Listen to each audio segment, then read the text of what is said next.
naik. Pagiku cerah, matahari bersinar, ku gendong tas merahku.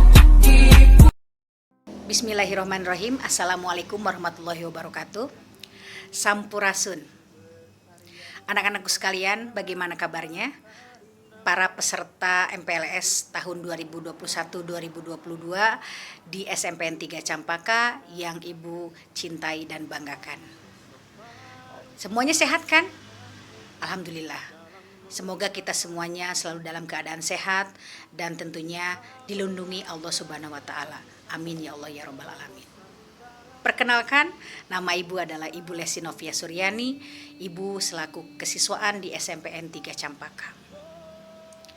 Pada kesempatan ini, Ibu akan menjelaskan tentang materi tata tertib siswa di SMPN 3 Campaka. Pasti kalian sering mendengar kata tata tertib. Apa itu tata tertib? Bagaimana tujuannya? Dan seperti apa tahapannya?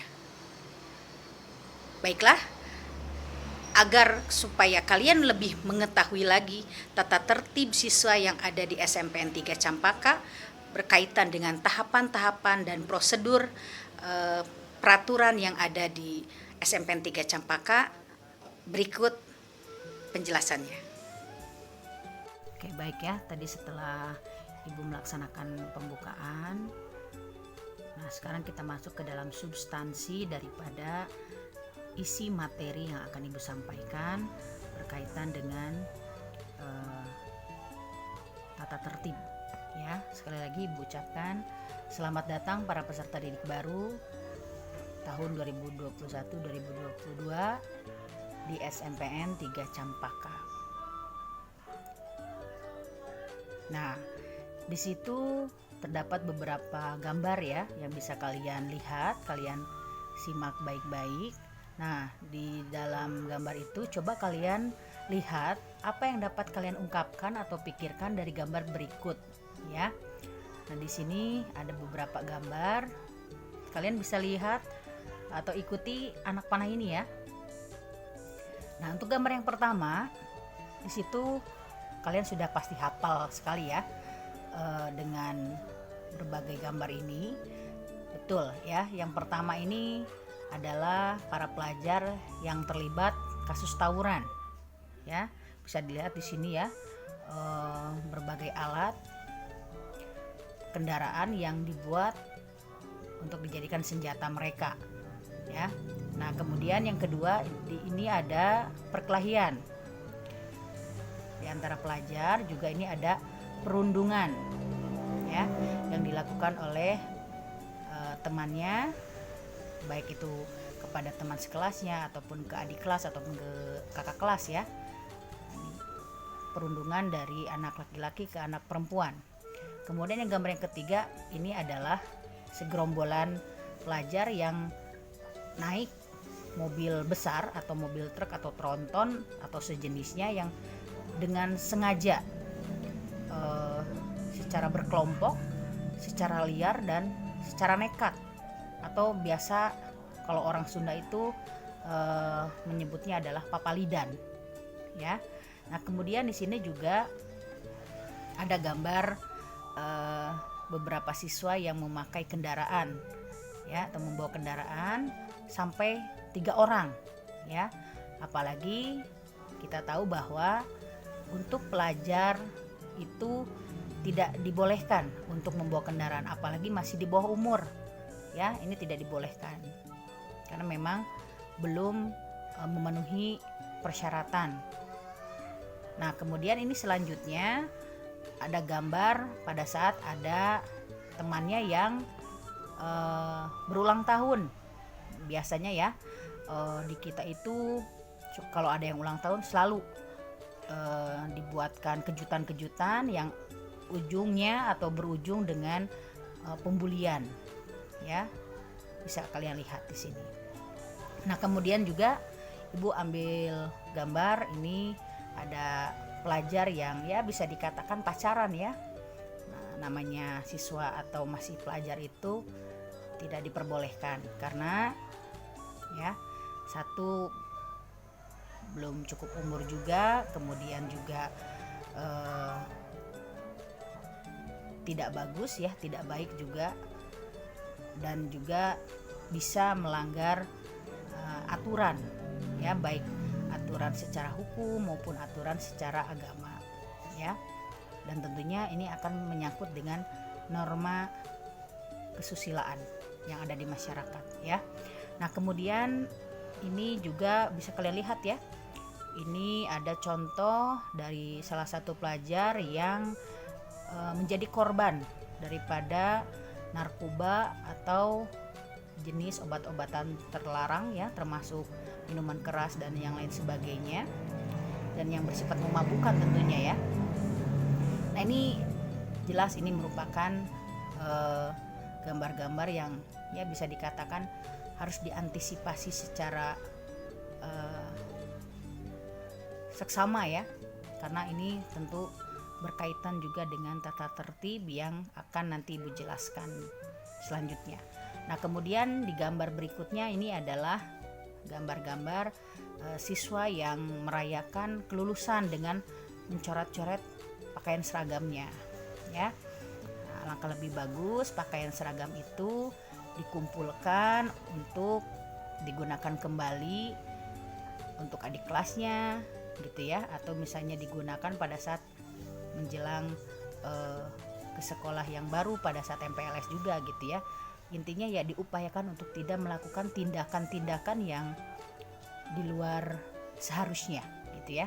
Nah, kemudian ini selanjutnya ada cyberbullying, artinya pembulian pada media sosial. Biasanya ya banyak kasus-kasus yang kita ketahui atau mungkin kalian tahu bahwa banyak sekali sebagian orang ya, ada lah sebagian orang atau beberapa orang di Indonesia tentunya yang terjerat kasus ITE ya, tentang elektronik ya. Nah, kenapa? Karena beliau atau mereka itu melakukan atau menggunakan media sosial dengan kurang bijaksana, dengan memberikan komentar-komentar yang kurang bagus gitu ya, komentar-komentar yang mungkin menyinggung dengan kata-kata yang mungkin juga kasar, atau juga sebaliknya ya, orang-orang yang dibully di media sosial itu ya, dengan dicemarkan nama baiknya, disebarkan misalnya fotonya atau mungkin videonya di media sosial dengan sengaja agar supaya orang lain mengetahui aib gitu ya. Nah, ini juga menjadi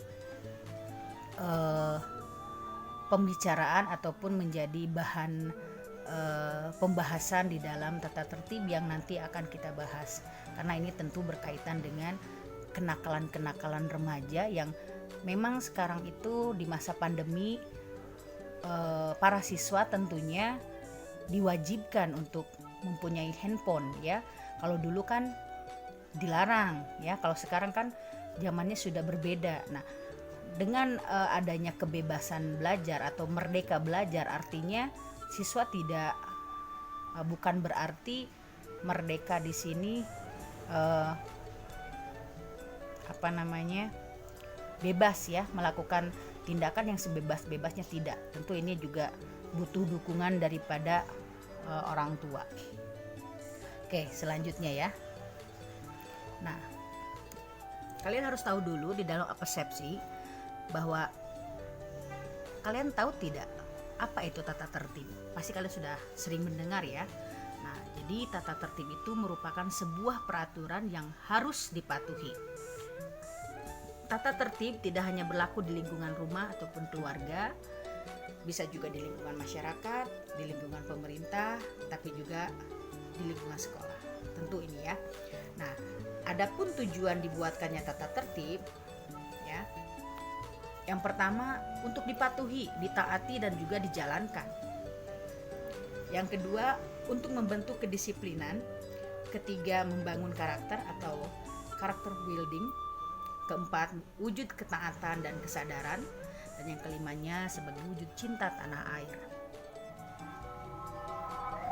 Oke, selanjutnya ya, ini merupakan judul daripada apa yang akan Ibu bahas ya, mengenai tata tertib siswa SMPN 3 Campaka. Oke, selanjutnya, sehubungan ini merupakan peraturan yang baru dibuatkan karena ada revisi-revisi dari peraturan yang sebelumnya, karena kan yang namanya peraturan itu dan kebijakan itu fleksibel ya, disesuaikan dengan keadaan dan situasi juga. Nah, untuk tahapan-tahapan peraturan atau prosedur tata tertib siswa SMP 3 Campaka sekarang itu ada 6. Yang pertama ada pemanggilan orang tua oleh wali kelas, yang kedua teguran oleh kesiswaan atau BK, bimbingan konseling, ketiga perjanjian di atas materai, keempat skorsing 1 selama 3 hari, yang kelima skorsing 2 selama 1 minggu, dan yang keenamnya dikembalikan kepada orang tua. Oke, kita bahas satu persatu ya. Yang pertama, pemanggilan orang tua oleh wali kelas. Nah, jenis pelanggarannya, siswa terlibat kasus atau melakukan tindakan seperti siswa kesiangan, siswa terlambat mengumpulkan tugas, siswa berambut panjang atau memakai pewarna rambut baik laki-laki ataupun perempuan, siswa berkuku panjang, siswa berpakaian seragam tidak rapi dan terlihat kotor, siswa memakai aksesoris atau perhiasan yang berlebihan, siswa memakai jaket atau sweater dan topi bebas pada saat KBM atau kegiatan belajar mengajar atau pada saat kegiatan sekolah berlangsung. Kemudian siswa berkata kasar kepada sesama temannya ataupun ke adik kelas ataupun ke kakak kelas gitu ya. Nah, kemudian siswa tidak pernah melaksanakan absen kelas baik secara daring, luring maupun saat PTM atau pembelajaran tatap muka ya. Kemudian yang terakhir, siswa tidak taat prokes atau protokol kesehatan. Kemudian, tahapan kedua yaitu teguran oleh kesiswaan ataupun BK atau bimbingan konseling. Jenis pelanggarannya, siswa terlibat kasus atau melakukan tindakan seperti bertindak atau berbicara tidak sopan terhadap guru, TU, atau penjaga sekolah. Kemudian siswa membawa kendaraan ke area sekolah tanpa ada perintah atau izin dari pihak sekolah. Kemudian siswa tidak mengerjakan tugas-tugas dari guru atau sekolah dengan secara sengaja. Siswa melakukan aksi perayaan atau menyiram temannya yang sedang berulang tahun dengan cara yang berlebihan. Tadi bisa dilihat ya dari gambar yang sebelumnya. Kemudian siswa menggunakan sarana dan prasarana sekolah tanpa izin. Nah, kemudian kita masuk ke tahap ketiga, yaitu perjanjian di atas materai. Catatannya, apabila siswa sering melanggar poin 1A dan 2B yang sebelumnya, nah maka jenis pelanggarannya siswa terlibat kasus ya melakukan tindakan seperti siswa mencemarkan nama baik diri sendiri, teman, orang tua, keluarga, dan atau nama sekolah di media sosial. Siswa membuli atau merundung atau body shaming kepada teman sebaya, adik kelas atau kakak kelas. Siswa menyebarkan video-video yang berbau asusila di media sosial. Siswa melakukan kerumunan atau nongkrong-nongkrong di jalanan atau sepulang sekolah dengan memakai pakaian seragam, dan juga siswa ketahuan ugal-ugalan saat membawa kendaraan. Oke. Tahap keempat yaitu skorsing. Skorsing pertama atau skorsing yang ke-1 selama 3 hari. Catatannya, apabila siswa sering melanggar poin 3A yang sebelumnya tadi ya, jenis pelanggarannya, siswa terlibat kasus atau melakukan tindakan seperti siswa mencoret-coret, mengotori, merusak fasilitas yang ada di area sekolah. Siswa merusak tanaman, pekarangan, dan tatanen di lingkungan sekolah. Siswa ketahuan mengkoleksi video-video asusila di handphone atau sengaja membawa gambar-gambar yang berbau asusila. Siswa ketahuan merokok atau membawa rokok saat ada kegiatan sekolah atau sedang ada di area sekolah atau jam efektif. Kemudian siswa ketahuan pacaran dengan sengaja mengupdate, memposting, memvideo aktivitas dengan secara sengaja, baik secara langsung maupun di media sosial. Jadi skorsing selama 3 hari ya. Jadi skorsing itu tidak diperkenankan untuk mengikuti pembelajaran selama 3 hari. Jadi sanksinya bisa melaksanakan sanksi di sekolah berupa bersih-bersih WC dan yang lain sebagainya selama 3 hari berturut-turut tanpa mengikuti pembelajaran. Jadi pembelajarannya nanti bisa menyusul ya. Oke. Yang kelima, skorsing. Yang kedua, 1 minggu ya. Jadi lebih dari pada skorsing yang pertama. Catatannya, apabila siswa sering melanggar poin 4A yang sebelumnya tadi ya, jenis pelanggarannya, siswa terlibat coret-coret pakaian seragam saat kelulusan sekolah. Kemudian siswa terlibat aksi konvoi yang mengakibatkan kerusuhan. Siswa melakukan, terlibat, dan mengajak teman atau orang lain untuk aksi naik truk, kontainer, atau mobil-mobil bak terbuka atau papalidan dengan sengaja mengakibatkan kerusuhan dan kecelakaan lalu lintas. Nah ini lebih dari yang sebelumnya, lebih parah dari yang sebelumnya. Gambarnya seperti yang bisa kalian ingat tadi di awal ya, bisa kalian lihat lagi. Nah kemudian tahap yang terakhir setelah 1, 2, 3, 4, dan 5 tahapannya, kemudian yang tahapan terakhir yaitu dikembalikan ke orang tua. Catatannya, apabila siswa sudah sering melanggar secara akumulasi atau secara keseluruhan dari tahap 1, 2, 3, 4, 5 ya, dari poin 1A sampai 5A ya. Kemudian jenis pelanggarannya, siswa terlibat kasus asusila baik secara langsung maupun di media sosial. Siswa terlibat aksi tawuran, siswa hamil di luar nikah, siswa membawa sajam atau senjata tajam atau senjata api secara sengaja di area sekolah, siswa terlibat narkoba, siswa terlibat pergaulan bebas, siswa terlibat kelompok-kelompok radikal, punk, pencucian otak, dan premanisme. Siswa terlibat geng motor, siswa terbukti mengambil barang milik orang lain tanpa izin, baik di lingkungan sekolah maupun di masyarakat. Dan siswa terlibat kasus dengan kepolisian. Catatan pentingnya yang harus diketahui oleh siswa dan orang tua ya. Nah, bagi seluruh siswa wajib mematuhi peraturan yang dibuat oleh sekolah, dan para orang tua dimohon untuk kerjasamanya di dalam mensukseskan dunia pendidikan dan proses pembelajaran jarak jauh atau PJJ yang bersistem Merdeka Belajar di masa pandemi ini. Oke, terima kasih. Tadi sudah Ibu jelaskan mengenai tata tertib yang berlaku di SMPN 3 Campaka. Berkaitan dengan tata tertib, Ibu harapkan semuanya betul-betul memahami dan menjalankan apa yang seharusnya kalian jalankan. Upayakan tahapan-tahapan tersebut tidak sampai kalian langgar. Walaupun tata tertib itu masih bersifat pengujian, karena tata tertib yang dibuat itu memang baru hasil dari revisi dari tata tertib sebelumnya.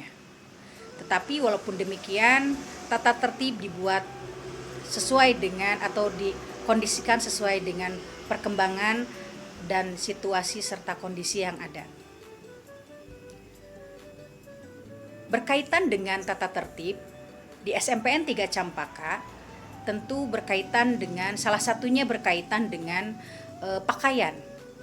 Seragam yang digunakan oleh siswa dan siswi SMPN 3 Campaka untuk hari Senin yaitu seragam pramuka lengkap. Kemudian hari Selasa kalian memakai kebaya dan kampret. Kemudian untuk hari Rabunya masih sama, kebaya dan kampret. Kemudian hari Kamisnya kalian memakai putih biru lengkap, dan hari Jumatnya memakai pakaian muslim. Itu saja yang dapat Ibu sampaikan. Mohon maaf apabila ada kesalahan. Tetap semangat dalam pembelajaran, tetap patuhi protokol kesehatan dan selalu jaga kesehatan. Terima kasih. Wassalamualaikum warahmatullahi wabarakatuh.